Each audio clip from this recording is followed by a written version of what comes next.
In the dead of night, at 2 a.m., the quiet of a modest Atlanta neighborhood shattered as police officers stormed into the home of a black woman, their flashlights cutting through the darkness, expecting a routine bust.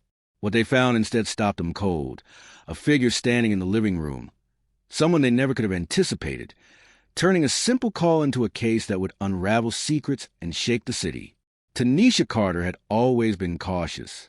Living alone in her small, single-story home on Willow Street, she double-checked her locks every night before bed. At 34, she'd built a steady life as a nurse practitioner, working long shifts at the local hospital. Her neighbors knew her as the woman who always waved, who kept her lawn tidy, and who sometimes left homemade cookies on their porches during the holidays. But on the night of March 17th, 2023, none of that mattered. Tanisha was asleep when the pounding on her front door jolted her awake. The clock on her nightstand glowed 2:03 a.m. Her heart raced as she sat up, straining to hear over the sound of her own breathing. The knocks came again, louder, more insistent, followed by a man's voice shouting, "Atlanta PD, open the door." She froze. Her mind scrambled to make sense of it. She hadn't done anything wrong. No late-night parties. No disputes with neighbors. No reason for the police to be at her door. Her phone buzzed on the nightstand, but she didn't dare reach for it. The banging grew more aggressive, and she heard the unmistakable sound with splintering. They were breaking in. Tanisha slipped out of bed, her bare feet cold against the hardwood floor. She grabbed her robe, her hands trembling as she tied it around her. The shouting outside grew louder, and she could make out multiple voices now. Men, authoritative, barking orders. Her first instinct was to hide, but there was nowhere to go. Her house was small, with only a bedroom, a bathroom, a kitchen, and a living room. Before she could decide, the front door gave way with a crash. Footsteps thundered into her home. Flashlights swept across the walls, their beams slicing through the darkness. Tanisha stood in the hallway, her breath shallow, as 3 officers in tactical gear stormed inside, their weapons drawn. "Hands up! Get on the ground!" one of them shouted, his voice sharp and commanding.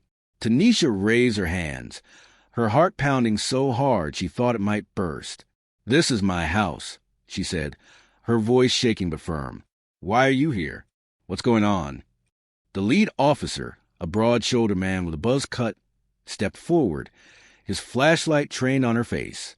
"Ma'am, we have a warrant. Step aside and keep your hands where we can see them."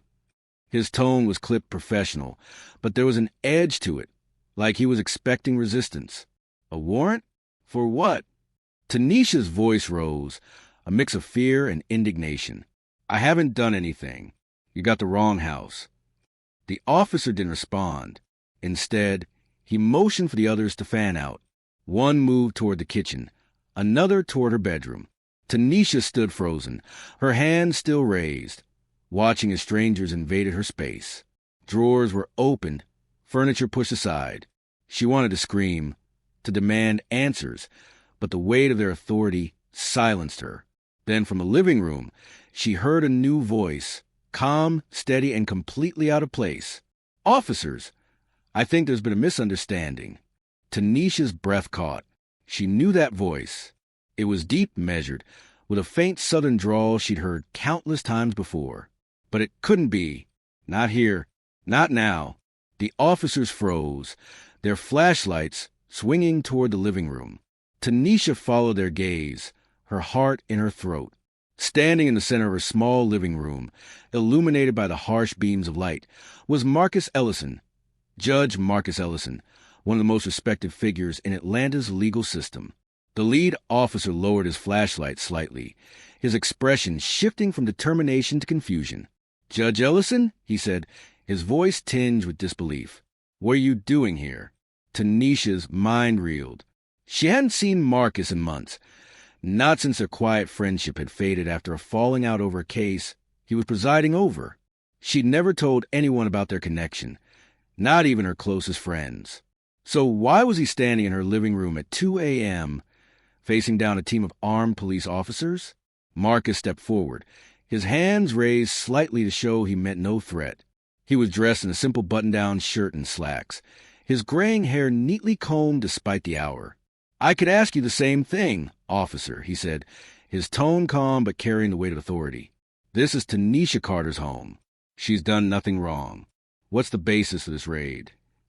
The lead officer hesitated, glancing at his partner, who was still holding a flashlight and a gun.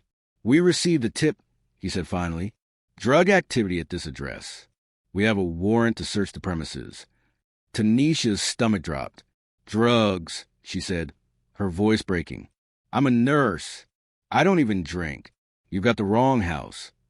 Marcus's eyes flicked to her, a silent reassurance, before turning back to the officer. "I suggest you double-check that warrant," he said, "because I can assure you there's no drug activity here, and I'm happy to stay while you confirm it." The officers exchanged uneasy glances. The presence of a sitting judge in Tanisha's home had thrown them off balance. The lead officer pulled a folded piece of paper from his vest and scanned it under his flashlight. His brow furrowed. "This is the address listed," he said, but his voice lacked the certainty it had moments before. "Then there's been a mistake," Marcus said firmly, "and I'd like to see that warrant myself." Tanisha's mind was spinning. She wanted to ask Marcus why he was there, how he got into her house, but the moment felt too fragile, too surreal. The officers were still in her home, their boots tracking dirt across a rug, their hands rifling through her belongings. She felt exposed, violated, but Marcus's presence was an anchor, keeping her from spiraling. The lead officer handed the warrant to Marcus, who read it carefully, his expression unreadable. After a moment, he looked up. "This warrant is for 1427 Willow Street," he said.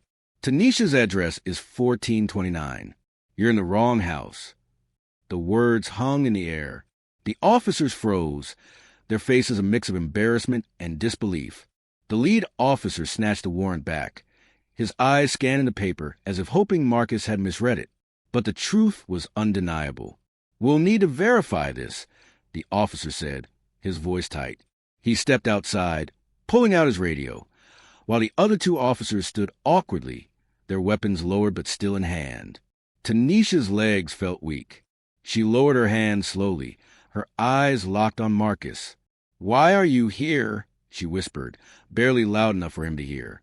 Marcus met her gaze, his expression softening. "I was in the neighborhood," he said, a faint smile tugging at his lips. "Couldn't sleep. Thought I'd check on an old friend." It was a lie, and they both knew it. But before Tanisha could press him, the lead officer returned, his face grim. "We've confirmed the address error," he said. "We're leaving. Ma'am, we apologize for the inconvenience." "Inconvenience?" Tanisha's voice trembled with anger.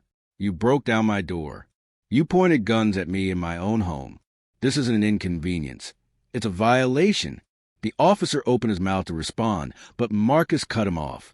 "I suggest you leave now," he said, his tone leaving no room for argument. "And I'll be following up with your precinct about this incident. Expect a call." The officers didn't argue. They filed out of the house, their flashlights bobbing as they retreated to their vehicles. Tanisha stood in the doorway, watching as her taillights disappeared down the street. Her front door hung crooked on its hinges, the lock shattered. The night air was cold against her skin, but she barely felt it. Her mind was still processing what had just happened. She turned to Marcus, who was standing quietly in the living room, his hands in his pockets.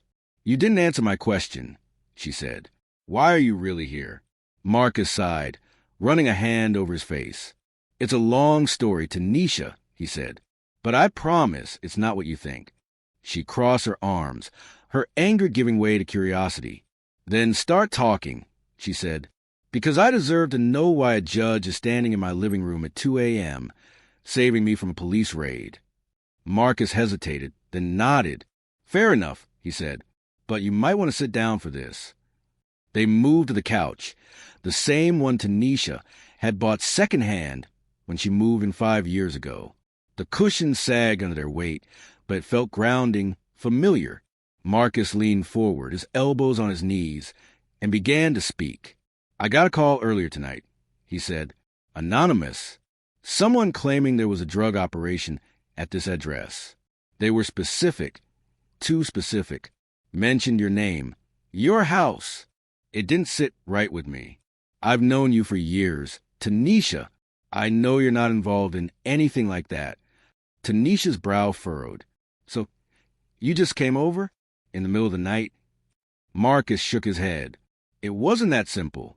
The call came through a channel I've been monitoring for a while. There's been chatter.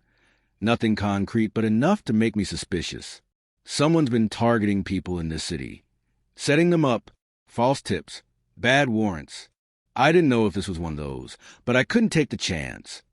Tanisha stared at him, trying to process his words. Targeting people? Like me? Why? Marcus's expression darkened. That's what I'm trying to figure out. I've seen cases like this before. Innocent people caught in the crosshairs because of bad information or someone with a grudge. I came here to warn you, but when I saw the police lights, I knew I was too late. I let myself in through the back door. I'm sorry for that. Tanisha's head was spinning. You think someone set me up? Who would do that? I don't know yet, Marcus said, but I'm going to find out, and I'm going to make sure this doesn't happen again. The weight of his words settled over her. She'd always known Marcus was a man of principle, someone who took his role as a judge seriously. But this was different. This was personal. She thought back to their friendship, to the late-night conversations they'd had about justice, about the system, about the ways it failed people like her. They drifted apart after a disagreement over a case he was presiding over, a case involving a young black man accused of a crime Tanisha believed he didn't commit.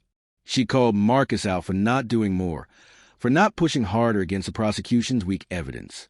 He'd taken it personally, and they hadn't spoken since.